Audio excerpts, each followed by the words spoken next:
So today I went to the orthodontist. I didn't necessarily have a checkup planned or anything like that, but it's been a year and a half since I got my braces removed, and I'm wearing my retainer. Definitely not as often as I should be, but I do wear it. And I noticed that kind of there's a slight misalignment in the top and bottom jaw, but my orthodontist had warned me about that quite some time back. So I just went in today because I wanted to ask, like, is there anything I can do about it? And also because I wanted to get my teeth filed a bit because they already filed it when the braces were removed, but I noticed that they filed a bit more on the left side than on the right, and I just wanted it to be even. It was not even noticeable to like anyone else, but you know how you yourself always like notice everything and you always feel like other people are noticing it. Not even so much that I cared about other people noticing it. I just, because I noticed it, I was like, I want it to look like symmetrical. I mean, it was symmetrical, but I wish I had taken a before and after. You'd see how minuscule this like change is and how much it was in my own head. But I'm glad I got it done. So I went there this morning, and after maybe 10 tries, no, maybe 8 tries, he got it right. And I say he, which was like funny because my regular orthodontist is a lady from Greece, and she was so great, but apparently she's not there anymore. And because I'm not going for regular checkups like I used to, now that I'm like post braces, I didn't even know she left, so I was sad about that, but it's fine. So we did the filing, and then as it concerns the slight misalignment between the top and bottom jaw, he said that the line like between the top 2 front teeth and the bottom 2, it's like 1 millimeter, sorry, off, and no one would notice. And he said he didn't notice it until I pointed it out to him, which, fair enough, I believe him. But when you're as somewhat neurotic as I am, you notice everything. And I asked him, is it the top or the bottom? And he said, the top is perfectly in line with the symmetry of your face. It's definitely the bottom that's off a bit. It could be corrected, but then I'd need another round of braces, and I was just like, no thanks. I mean, having braces in the end was not so bad. Like, when I got them removed, I was a bit like, oh man, I miss my braces. But in the beginning part, it's the more difficult part because your mouth has to get used to it. Also, the tightening can be so tight, makes you a little bit miserable, like you're almost having a headache.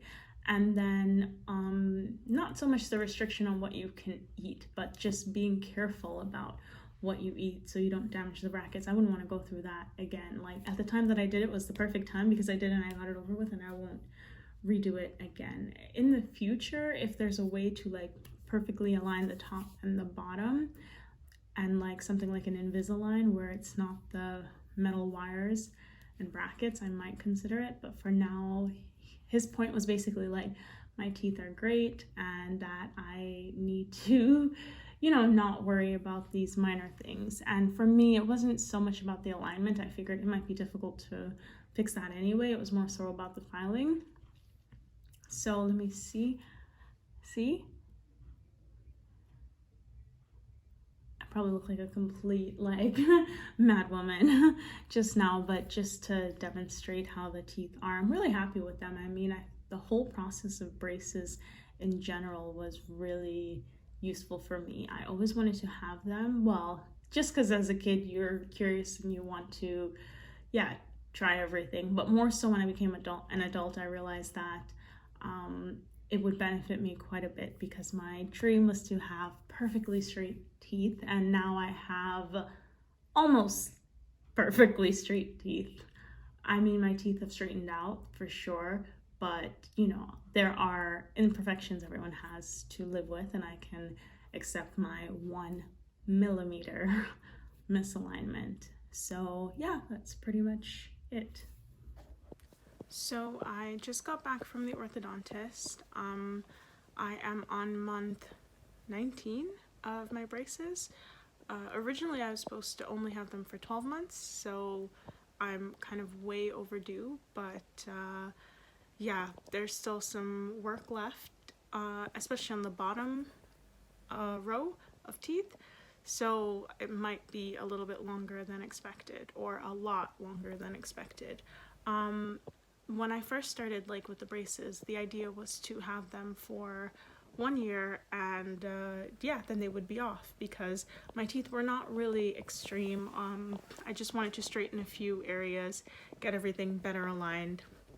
And in December 2018 I went to get my braces on. I was supposed to get them off December 2019. Now we're in July 2020 and I'm still going strong.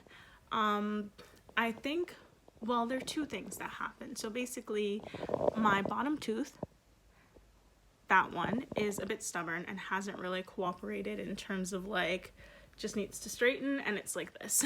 So yeah, that has slowed down the progress because the top is pretty much ready to go. The bottom could, you know, use a bit more time, but that tooth in particular is very stubborn. So just now at the orthodontist, she went in on that tooth, like extra wires around and twisting and screwing, and I don't know, I can feel it right now.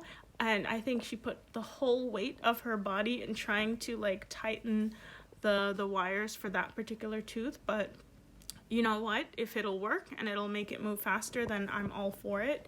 I'm not gonna be able to go next month, so I guess it's also a little bit, yeah, tighter as well to keep me over for the 2 months until I can go back. But one of the things that also slowed my progress so far is definitely like the pandemic.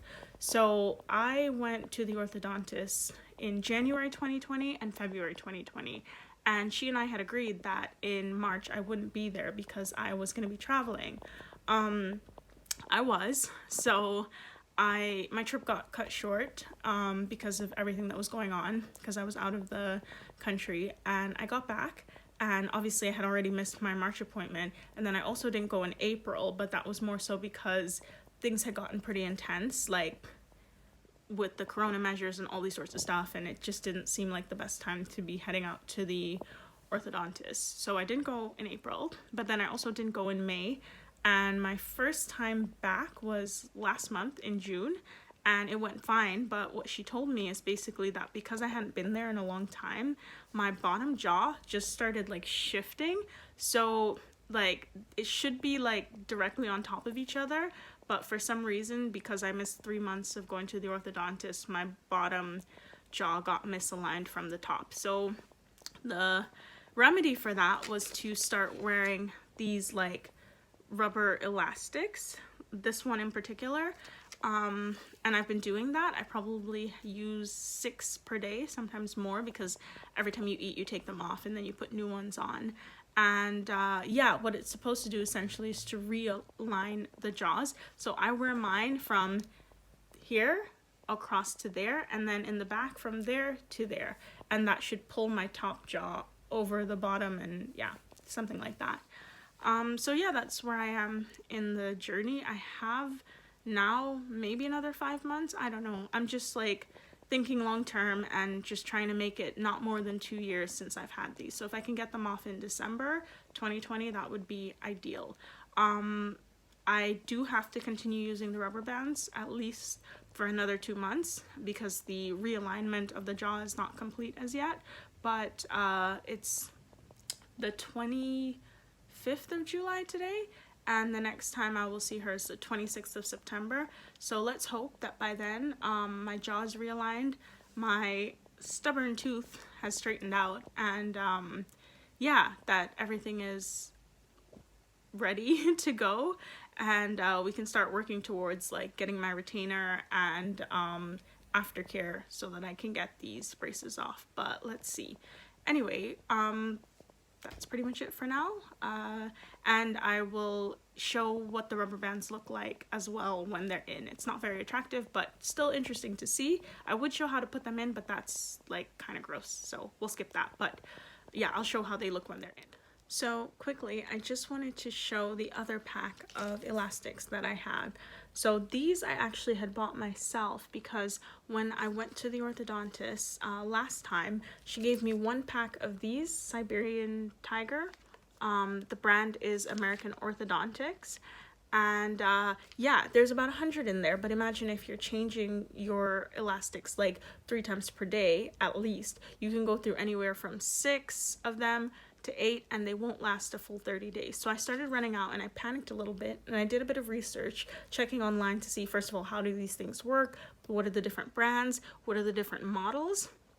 And then I saw, oh, 3M also makes them as well. My orthodontist says it's not exactly the same quality. She prefers the one that she gave me, so she gave me some extra ones this time so that I don't run out. 4:15 in the morning, and I'm up. You can probably even hear my clock ticking in the background because it's so quiet. One of the most important things that I forgot to talk about during my journey with braces is dental wax. And funny enough, I haven't used it in like almost a year, because after a while, once the inside of your mouth gets used to having braces, the abrasiveness of it, the sharpness of the wires, that kind of stuff, you don't get like, I don't know what's the right word. I don't want to call it a bruise, but like this very kind of uncomfortable sensation in your mouth from the friction of the inside of your cheek rubbing against the braces. It's been a long time since that happened to me, and it has happened again.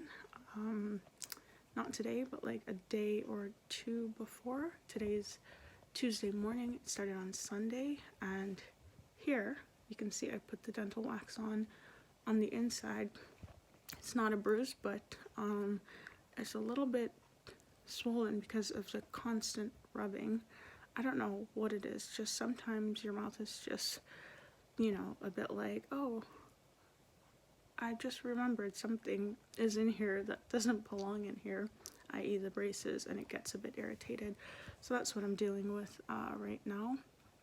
So I put the dental wax all across here, even though it's just one spot, but just to be thorough so it doesn't move around. And the dental wax is very good because it smooths out the abrasive area or the sharp area of your braces, so that when your cheek touches that spot, it just feels the smoothness. And that also helps it to, if it has like a bruise or a little swollen, it goes down faster because it's just smooth and there's no more friction. So it looks like this. You can see the difference between the top and the bottom, but it doesn't look like that in the container. So I'll just grab that quickly. So it looks like this on the outside, and when you open it on the inside, it looks like this. What it reminds me of is like glue sticks, like what you'd put in a glue gun, if you ever had a glue gun back in the day, but it's not as stiff as that material. So you break off one of these sticks, and then you just start like squeezing it with your index and thumb on both hands to just smooth it and flatten it. And you can break off a piece or use the whole stick. I used the whole stick in this case. And then you just, as soon as it's flat enough, try to press it in and mold it around your braces. And once you feel like it sticks to the braces, then it just gets very smooth and flat as your mouth kind of like forms a shape around it, and then that's pretty much it. So it takes about, I don't know, 30-40 seconds to do it, and you can put it pretty much anywhere where you feel like, yeah, like I said, like a wire sticking out or something like that. And it comes in this pack of, I think there's 5 or 6 sticks, maybe 5. I just took one out. And I still have quite a lot left. This is one, but I think I have maybe 2 or 3 more of these, just because I used it quite a bit in the beginning, but I didn't have to use it the whole time until now. 3 weeks before I'm getting my braces off, and I start to have, this sort of irritation from the braces, but it's okay. We're almost there, and I'm glad that I still had dental wax left over. So that lets you know, even if you're far along in your journey, don't get rid of your dental wax, don't get rid of your rubber bands, because you never know when your orthodontist might say, hey, you need this again, or when you of yourself, and I mean the rubber bands, or when you of yourself will say, hey, actually this is uncomfortable, I need my dental wax. So that being said, I am gonna try to go back to sleep. Hopefully this stays in place. Usually it does. Even if a little piece comes off, it's not harmful from what I understood. And in the morning I just will peel it off. If a little bit of it gets stuck to the braces, you can just take like a toothpick or something and apply it off, just like a candle sort of material, but it doesn't have any flavor. It's, yeah, you don't even notice anything. And actually once it goes down smooth against the braces, then actually, yeah, you forget it's there and you feel even more comfortable, because you get the sensation of how your inside cheek would normally feel against your teeth if the braces were not there. So that's pretty much it for now. Next time I'm gonna record my progress. Hopefully it's after I get both my top and bottom braces off, but let's see. For sure the top is coming off. The bottom, it really depends on that one tooth, but I feel confident that there's still 3 weeks for things to turn around, literally. So here's hoping to have a good night's sleep, and I'm gonna put this leftover back because hopefully after tonight I don't need, but I still have one more just in case. So that's pretty much it for now. Good night or good morning.